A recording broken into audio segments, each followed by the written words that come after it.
श्रीमद् भागवत गीता में जीवन से संबंधित हर दर्शन का वर्णन है। धर्म, मोक्ष, कर्म और मानवता से जुड़े हर सवाल का जवाब इस ग्रंथ में उपलब्ध है। शायद यही वजह है कि श्रीमद् भागवत गीता को भगवान का गीत भी कहा जाता है। श्रीमद् भागवत गीता में संसार के आखिरी युग कलयुग के बारे में काफ़ी बातें कही गई हैं।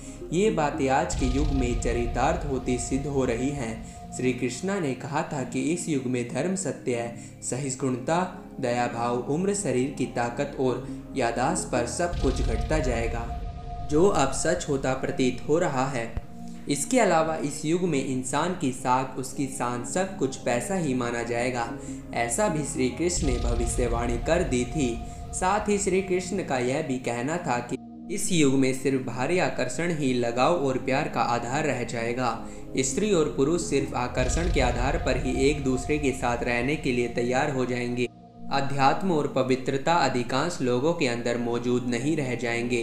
किसी व्यक्ति के विचारों के आधार पर नहीं, बल्कि सिर्फ एक पवित्र धागा पहनने से ही कोई व्यक्ति पंडित माना जाएगा, जो कि इस युग में कई हद तक देखा जा रहा है। तो दोस्तों, अगर आप भी कलयुग में घटी होने वाली इन बातों को जो पहले से ही लिखी गई हैं सुनना चाहते हैं तो इस वीडियो के लास्ट तक हमारे साथ बने रहिए और साथ ही साथ इस वीडियो को अपने दोस्तों के साथ शेयर ज़रूर कीजिए, ताकि वो भी इन बातों को ध्यान से सुन सके और इन पर विचार कर सके।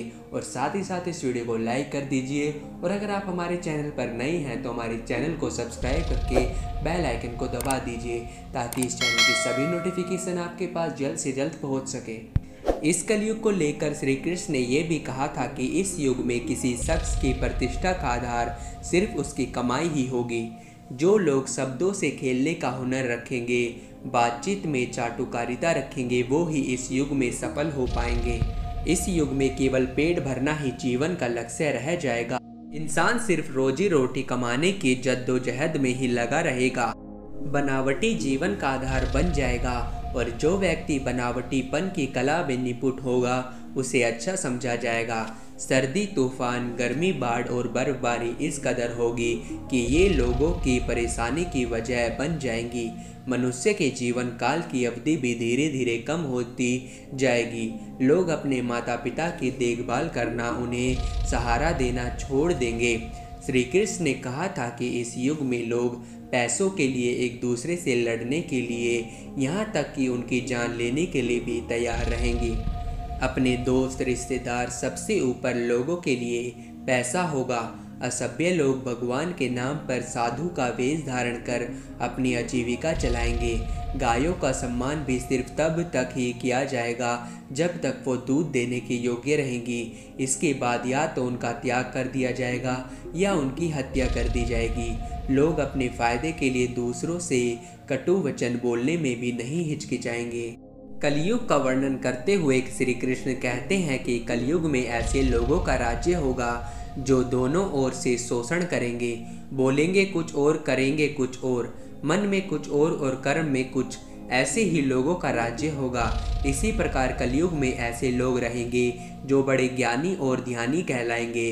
विज्ञान की चर्चा तो करेंगे लेकिन उनके आचरण राक्षसी होंगे। बड़े पंडित और विद्वान कहलाएंगे, किंतु वे यही देखते रहेंगे कि कौन सा मनुष्य मरे और हमारे नाम से संपत्ति या पद कर जाए। कलयुग का मनुष्य शिशुपाल हो जाएगा। कलयुग में बालकों के लिए ममता के कारण इतना करेगा कि उन्हें अपने विकास का अवसर ही नहीं मिलेगा। मोह माया में ही घर बर्बाद हो जाएगा। किसी का बेटा घर छोड़कर साधु बनेगा तो हजारों व्यक्ति दर्शन करेंगे, किंतु यदि अपना बेटा साधु बनता होगा तो रोएंगे कि मेरे बेटे का क्या होगा। इतनी सारी ममता होगी कि उसे मोह माया और परिवार में ही बांधकर रखेंगे और उसका जीवन वही खत्म हो जाएगा।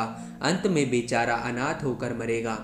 कलयुग में ध्यानचय लोग लड़के लड़की के विवाह में, मकान के उत्सव में, छोटे बड़े उत्सवों में तो लाखों रुपए खर्च देंगे, परंतु पड़ोस में ही यदि कोई भूखा प्यासा होगा तो यह नहीं देखेंगे कि उसका पेट भरा है या नहीं।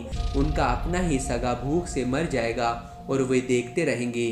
दूसरी ओर मौज, मदिरा, मांस भक्षण, सुंदरता और व्यसन में पैसे उड़ा देंगे, किंतु किसी के दो आंसू पोंछने में उनकी रुचि न होगी। कलयुग में मानव का मन नीचे गिरेगा, उसका जीवन पतित होगा। यह पतित जीवन धन के शिलाओं से नहीं रुकेगा, न ही सत्ता के वृक्षों से रुकेगा, किंतु हरि नाम के एक छोटे से पौधे से, हरि कीर्तन के एक छोटे से पौधे से मनुष्य जीवन का पतन होना रुक जाएगा। पुराणों में लिखा है कि जो व्यक्ति संगठन या समाज वेद विरुद्ध आचरण कर भारत की धार्मिक और सांस्कृतिक एकता को खंडित करेगा, उसका आने वाले समय में समूल नाश हो जाएगा। पुराणाकार मानते हैं कि जैसे जैसे कलयुग आगे बढ़ेगा, वैसे वैसे भारत की गद्दी पर वेद विरोधी लोगों का शासन होने लगेगा। ये ऐसे लोग होंगे जो जनता से झूठ बोलेंगे और अपने कुर्तकों द्वारा एक दूसरे की आलोचना करेंगे, और जिनका कोई धर्म नहीं होगा ये सभी विधर्मी होंगे। ये सभी मिलकर भारत को तोड़ने और अंततः भारत को एक अराजक भूमि बनाकर छोड़ देंगे। कलयुग में वे लोग लूट खसोट कर अपनी प्रजा का खून चूसेंगे। जब ऐसा शासन होगा तो देश की प्रजा में भी वैसा ही स्वभाव, आचरण, भाषण की वृद्धि हो जाएगी। राजा लोग तो उनका शोषण करेंगे ही, आपस में वे भी एक दूसरे को उत्पीड़ित करेंगे और अंत में सबके सब नष्ट हो जाएंगे। कलयुग में थोड़े से धन से मनुष्यों में बड़ा घमंड होगा। स्त्रियों को अपने केसों पर ही रूपवती होने का गर्व होगा। कलयुग में स्त्रियां धनहीन पति को त्याग देंगी। उस समय धनवान पुरुष ही स्त्रियों का स्वामी होगा। जो अधिक देगा उसे ही मनुष्य अपना स्वामी बनाएंगे। उस समय लोग प्रभुता के ही कारण संबंध रखेंगे। कलयुग की प्रजा बाढ़ और सूखे के भय से व्याकुल रहेगी। सबके नेत्र आकाश की ओर लगे रहेंगे। वर्षा न होने से मनुष्य तपस्वी लोगों की तरह फल मूल व पत्ते खाकर और कितने ही आत्मघात कर लेंगे। कलयुग में सदा अकाल ही पड़ता रहेगा। सब लोग हमेशा किसी न किसी कलेशों से घिरे रहेंगे। किसी किसी तो थोड़ा सुख मिल जाएगा। सब लोग बिना स्नान करे ही भोजन करेंगे। देव पूजा, अतिथि सत्कार, श्राद्ध और तर्पण की क्रिया कोई नहीं करेगा। कलयुग की स्त्रियां लोभी, नाटी, अधिक खाने वाली और मंदभाग्य वाली होंगी।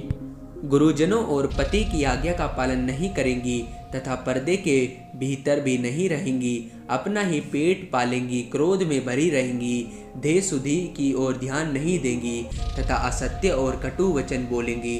इतना ही नहीं, वे दुराचारी पुरुषों से मिलने की अभिलाषा करेंगी। कलयुग के अंत के समय बड़े बड़े भयंकर युद्ध होंगे। भारी वर्षा, प्रचंड आंधी और चोरों की गर्मी पड़ेगी।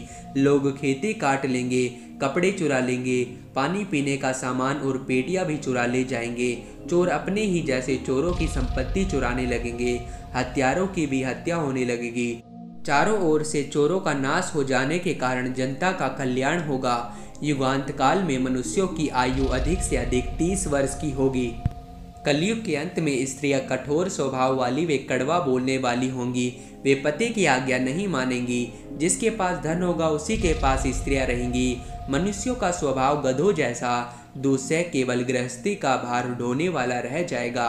लोग विषयी हो जाएंगे, धर्म कर्म का लोप हो जाएगा। मनुष्य जपरहित, नास्तिक वे चोर हो जाएंगे। सभी एक दूसरे को लूटने में रहेंगे। कलयुग में समाज हिंसक हो जाएगा। जो लोग बलवान होंगे उनका ही राज चलेगा। मानवता नष्ट हो जाएगी, रिश्ते खत्म हो जाएंगे।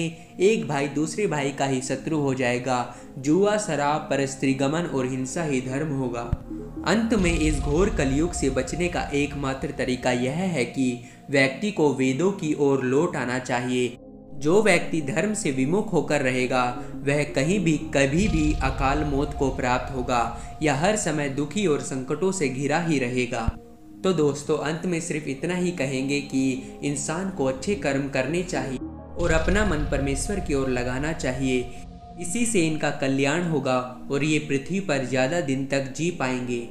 तो दोस्तों, अगर आपको ये वीडियो अच्छी लगी हो और इस वीडियो में कही गई बातें आपको पसंद आई हो तो हमारे इस वीडियो के कमेंट बॉक्स में हमें यस ज़रूर लिखें। और अगर आपको ये वीडियो अच्छी लगी हो तो इस वीडियो को अपने दोस्तों के साथ शेयर करें और इस वीडियो को लाइक करें। और साथ ही साथ अगर आप हमारे चैनल पर नए हैं तो हमारे चैनल को सब्सक्राइब करके बेल आइकन को दबाना ना भूलें ताकि इस चैनल की सभी नोटिफिकेशन आपके पास जल्द से जल्द पहुँच सके।